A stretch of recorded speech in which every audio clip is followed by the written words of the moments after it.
बोटाच्या एका स्पर्शाने जगातील ताज्या घडामोडी व महत्त्वपूर्ण मुलाखती पाहण्यासाठी राजमुद्रा न्यूज लाईव्ह या लोकप्रिय ॲप्लिकेशनला डाउनलोड करा व चॅनलला सबस्क्राईब करायला विसरू नका.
राष्ट्रपति महोदया, आपका आदेश हो तो आपके पद ग्रहण की उद्घोषणा की जाए और उसे भारत के राजपत्र में प्रकाशित किया जाए. इसकी सूचना प्रमुख सेना केंद्रों तथा विदेश स्थित सभी भारतीय मिशनों, राज्य सरकारों तथा संघ शासित प्रदेशों क्षेत्रों के प्रशासकों को भेजी जाए. भारत सरकार के सभी मंत्रालयों और विभागों को भी सूचना तथा आवश्यक आदेश जारी करने हेतु भेजा जाए.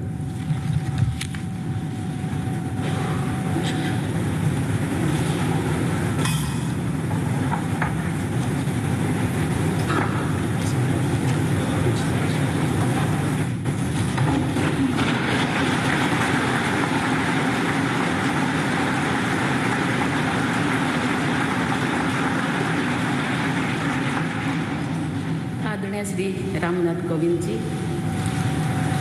उपराष्ट्रपति श्री एम वेंकैया नायडू जी, प्रधानमंत्री श्री नरेंद्र मोदी जी, लोकसभा के स्पीकर श्री ओम बिरला जी, चीफ जस्टिस एन.वी. रमन्ना जी, सम्मानित सांसदगण, अन्य महानुभावों, देवियों और स्वजनों तथा मेरे प्यारे देशवासियों, सभी को जोहार.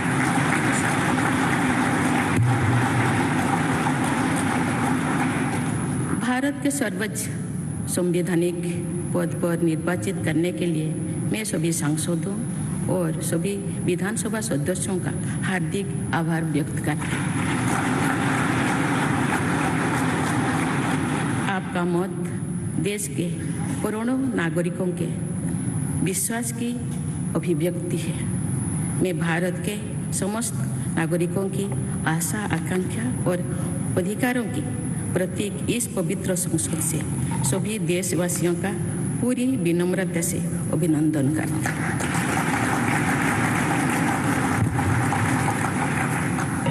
आपकी आत्मीयता, आपका विश्वास और आपका सहयोग मेरे लिए इस नए दायित्व का निभाने में मेरी बहुत बड़ी ताकत रहेगी. मुझे राष्ट्रपति के रूप में देश ने एक ऐसे महत्वपूर्ण कालखंड में चुना है जब हम अपनी आज़ादी का अमृत महोत्सव मना रहे हैं.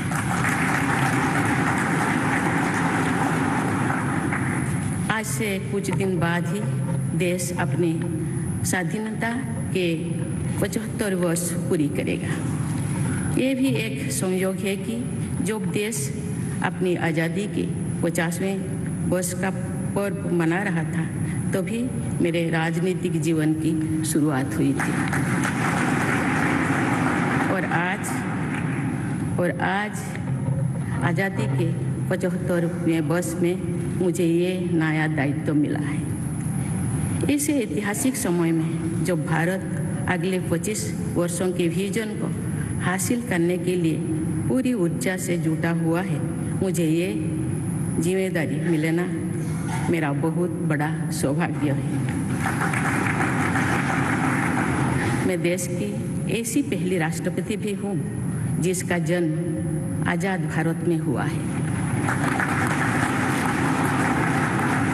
हमारे स्वाधीनता सेनानियों ने आज़ाद हिंदुस्तान के हम नागरिकों से जो अपेक्षाएं की थी उनकी पूर्ति के लिए इस अमृत काल में हमें तेज गति से काम करना होगा।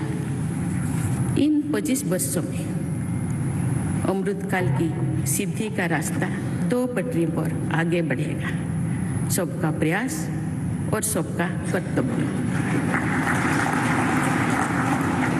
भारत के उज्जवल भविष्य की नई विकास यात्रा हमें सबके प्रयास से करनी है, कर्तव्य पथ पर चलते हुए करनी ही है। काल यानी 26 जुलाई को कारगिल विजय दिवस भी है। ये दिन भारत की सेनाओं के शौर्य और संयम दोनों का ही प्रतीक है।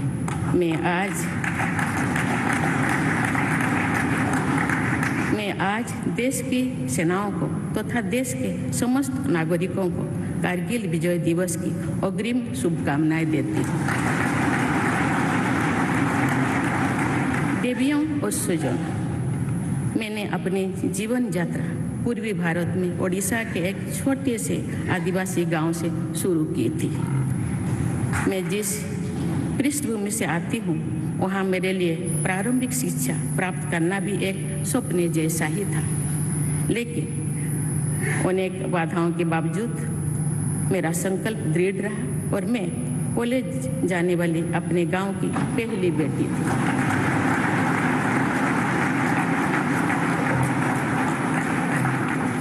मैं जनजातीय समाज से हूँ और वार्ड काउंसिलर से लेकर भारत की राष्ट्रपति बनने तक का अवसर मुझे मिला है।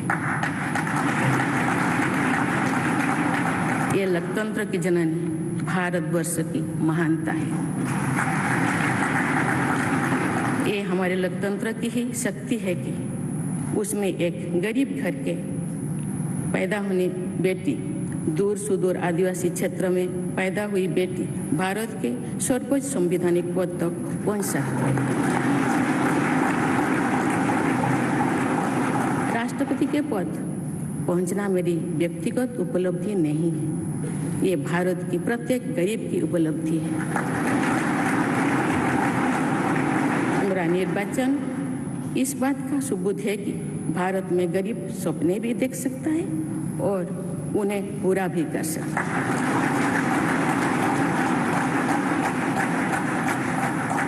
और ये मेरे लिए बहुत संतोष की बात है कि जो सदियों से वंचित रहे, जो जीवन विकास के लाभ से दूर रहे, वे गरीब, दलित, पिछड़े तथा आदिवासी मुझे ये अपना प्रतिबिंब देख सकते हैं। मेरे इस निर्वाचन में देश के गरीब व का आशीर्वाद शामिल है। देश की करोड़ों महिलाओं और बेटियों के सपनों और सामर्थ्य की झलक है। मेरे इस निर्वाचन में पुराने लीग से हटकर नए रास्ते पर चलने वाले भारत के आज के युवाओं का साहस भी शामिल है। ऐसे प्रगतिशील भारत का नेतृत्व करते हुए आज मैं खुद को गौरवान्वित महसूस कर रही हूँ। मैं आज समस्त देशवासियों को, विशेषकर भारत के युवाओं को तथा भारत की महिलाओं को ये विश्वास दिलाती हूँ कि इस पद पर कार्य करते हुए मेरे लिए उनके हित सर्वोपरि होंगे। देवियों और स्वजनों, मेरे सामने भारत के राष्ट्रपति पद की ऐसी महान विरासत है जिसने विश्व में भारतीय लोकतंत्र की प्रतिष्ठा का निरंतर मजबूत किया है। देश के प्रथम राष्ट्रपति डॉक्टर राजेंद्र प्रसाद से लेकर श्री रामनाथ कोविंद जी तक अनेक विभूतियों ने इस पद को सुशोभित किया है। इस पद के साथ साथ देश ने इस महान परंपरा के प्रतिनिधित्व का दायित्व भी मुझे सौंपा है। संविधान के आलोक में मैं पूरी निष्ठा से अपने कर्तव्यों का निर्वहन करूंगी। मेरे लिए भारत के लोकतांत्रिक सांस्कृतिक आदर्श और सभी देशवासी हमेशा मेरे ऊर्जा के स्रोत रहेंगे। देवियों और स्वजनों, हमारे संवैधानिक संग्राम में, स्वाधीनता संग्राम में एक राष्ट्र के तौर पर भारत की नई यात्रा की रूपरेखा तैयार की है। हमारा स्वाधीनता संग्राम उन संघर्षों और बलिदानों की अविरल धारा है जिसने आज़ाद भारत के लिए कितनी ही आदर्शों और संभावनाओं की सिंचा था। पूज्य बापू ने हमें स्वराज, स्वदेशी, स्वच्छता और सत्याग्रह द्वारा भारत के सांस्कृतिक आदर्शों की स्थापना का मार्ग दिखाया था। नेताजी सुभाष चंद्र बोस, नेहरू जी, सरदार पटेल, बाबा साहेब अम्बेडकर, भगत सिंह, सुखदेव, राजगुरु, चंद्रशेखर आजाद जैसे अनगिनत स्वाधीनता सेनानियों ने हमें राष्ट्र के स्वाभिमान को सर्वोपरि रखने की शिक्षा दी थी। रानी लक्ष्मीबाई, रानी वेलु नाचियार, रानी गाईदिन्लु और रानी चेन्निमा जैसी अनेकों वीरांगनाओं ने राष्ट्र इच्छा और राष्ट्र निर्माण में नारी शक्ति की भूमिका को नई ऊर्जा दी है। संथाल क्रांति, पाइक क्रांति से लेकर कोल क्रांति और भील क्रांति ने स्वतंत्रता संग्राम में आदिवासी योगदान को और सशक्त किया। सामाजिक उत्थान एवं देश प्रेम के लिए धरती आबा भगवान बिरसा मुंडा जी के बलिदान से हमें प्रेरणा मिली थी। मुझे खुशी है कि आज़ादी की लड़ाई में जनजातीय समुदाय के योगदान को समर्पित अनेक म्यूजियम देश भर में बनवाया जा रहा है। देवियों और स्वजनों, एक संसदीय लोकतंत्र के रूप में 75 वर्ष में भारत ने प्रगति के संकल्प को सहभागिता एवं सर्वसम्मति से आगे बढ़ाया है। विविधताओं से भरे अपने देश में हम अनेक भाषा, धर्म, संप्रदाय, खान पान, रहन सहन, रीति रिवाजों का अपनाते हुए एक भारत श्रेष्ठ भारत के निर्माण में सक्रिय है। आज़ादी के 75वें वर्ष के अवसर पर आया है अमृतकाल। भारत के लिए नए संकल्पों का कालखंड है। आज मैं इस नए युग के स्वागत में अपने देश को नई सोच के साथ तत्पर और तैयार देख रही हूँ। भारत आज हर क्षेत्र में विकास का नया अध्याय जोड़ रहा है। कोरोना महामारी के वैश्विक संकट का सामना करने में भारत ने जिस तरह का सामर्थ्य दिखाया है, उसने पूरे विश्व में भारत की साख बढ़ाया है।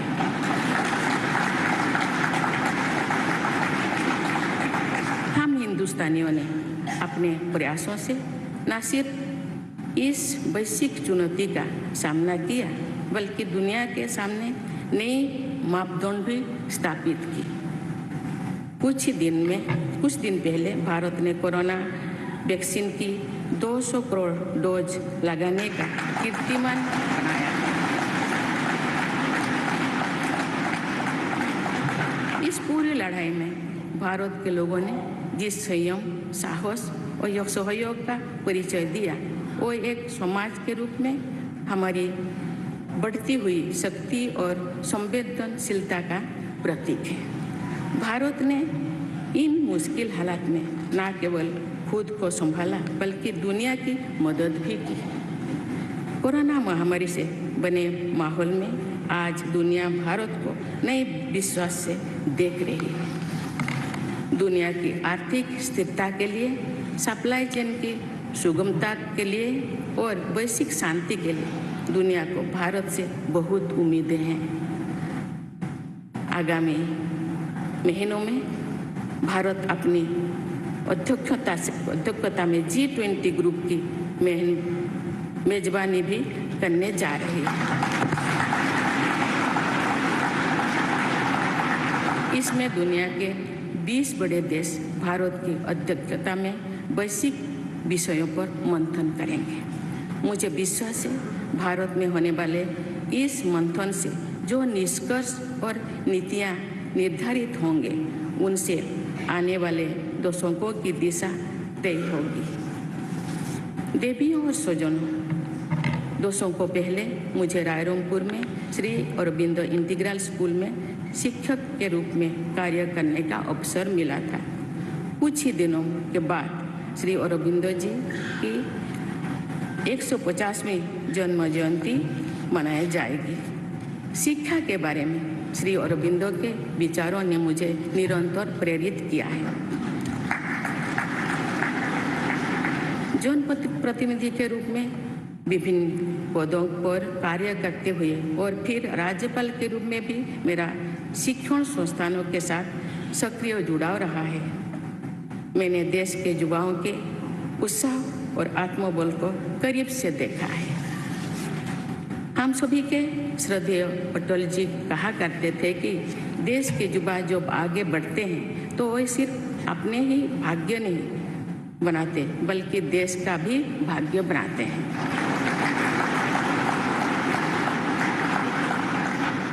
आज हम इसे सोच होते देख रहे हैं।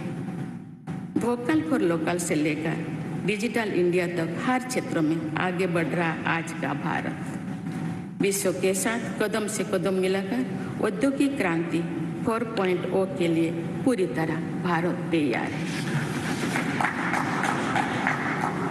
रिकॉर्ड संख्या में बन रहे स्टार्टअप्स में नए इनोवेशंस में दूर सुदूर क्षेत्रों में डिजिटल टेक्नोलॉजी की स्वीकार्यता में भारत के युवाओं की बड़ी भूमिका है। बीती वर्षों में भारत ने जिस तरह महिला सशक्तिकरण के लिए निर्णय लिए हैं, नीतियाँ बनाई गई है, इससे भी देश में एक नई शक्ति का संचार हुआ है।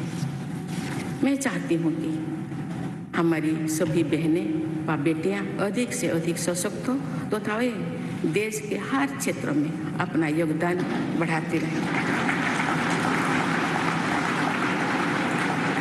मैं अपने देश के युवाओं से कहना चाहती हूँ कि आप न केवल अपने भविष्य का निर्माण कर रहे हैं बल्कि भविष्य के भारत की नींव भी रख रहे हैं। देश के राष्ट्रपति के तौर पर मेरा हमेशा आपको पूरा सहयोग रहेगा। देवियों और सुजों, विकास और प्रगतिशीलता का अर्थ निरंतर आगे बढ़ना होता है, लेकिन साथ ही अपने अतीत का ज्ञान भी उतना ही आवश्यक है। आज जो विश्व सस्टेनेबल प्लैनेट की बात कर रहे हैं तो उसमें भारत की प्राचीन परंपराओं, हमारे अतीत की सस्टेनेबल लाइफस्टाइल की भूमिका और बढ़ जाती है। मेरा जन्म तो उस जनजातीय परंपरा से हुआ है जिसने हजारों वर्ष से प्रकृति के साथ तालमेल बनाकर जीवन को आगे बढ़ाया है। मैंने जंगल और जलाशयों के महत्व को अपने जीवन में महसूस किया है। हम प्रकृति से जरूरी संसाधन लेते हैं और उतनी ही श्रद्धा से प्रकृति से सेवा भी करते हैं। यहाँ संवेदनशीलता का आज वैश्विक अनिवार्यता बन गया है। मुझे इस बात की प्रसन्नता है कि भारत पर्यावरण संरक्षण के क्षेत्र में विश्व का मार्गदर्शक बन रहा है। देवियों और स्वजन, मैंने अपने अब तक के जीवन में जौन सेवा में ही जीवन की सार्थकता को अनुभव किया है। श्री जगन्नाथ क्षेत्र के एक प्रख्यात कवि भीम भोई जी की कविता की एक पंक्ति है, मो जीवन पचे नर के पड़ी था जगत उद्धार।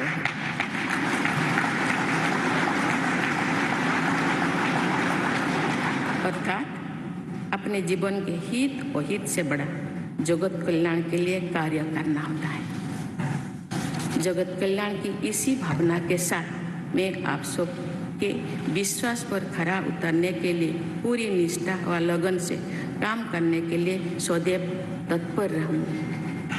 आइए हम सभी एकजुट होकर समर्पित भाव से कर्तव्य पथ पर आगे बढ़े तथा वैभवशाली व आत्मनिर्भर भारत का निर्माण करें। धन्यवाद। जय हिंद, जय Bharat.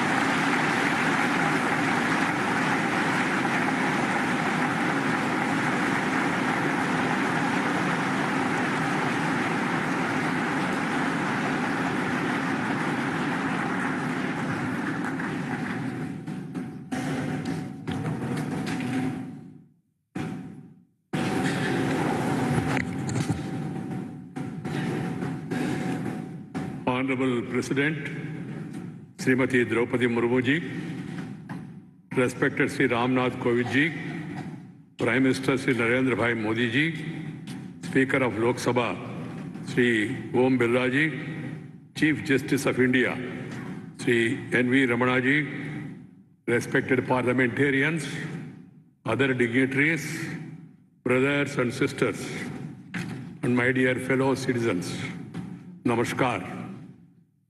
Madam President, you have just addressed the members of the Parliament.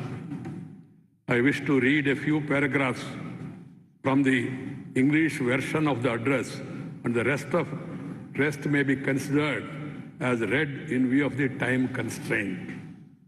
I express my heartfelt gratitude to all members of Parliament and legislative assemblies for electing me to the highest constitutional post of India. Brothers and sisters, we have to work at a fast pace in this Amrit Kal to fulfill the expectations of our freedom fighters from the citizens of independent India. In these 25 years, the path to attain the goals of Amrit Kal will proceed on two tracks, Sabka Prayas or Sabka Kartavya, everyone's efforts and everyone's duty. The new development journey towards the bright future of India has to be undertaken by our collective efforts following the path of duty. We will be observing Kargil Vijay Divas tomorrow, July 26th.